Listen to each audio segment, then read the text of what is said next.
TDP అధినేత చంద్రబాబు నాయుడికి త్రుటిలో ప్రమాదం తప్పింది. బాబుకు శుభాకాంక్షలు తెలిపేందుకు బొకేలతో ఒక్కసారిగా స్టేజ్ మీదకి వచ్చేసిన టీడీపీ నేతలు. దీంతో అక్కడ కొద్దిగా తోపులాట చోటు చేసుకుంది.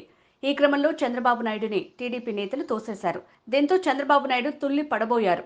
తూర్పుగోదావరి జిల్లా రాజమండ్రిలో టీడీపీ ఏర్పాటు చేసిన రా కదలిరా సభలో టీడీపీ అధినేత చంద్రబాబు నాయుడికి త్రుటిలో ప్రమాదం తప్పింది.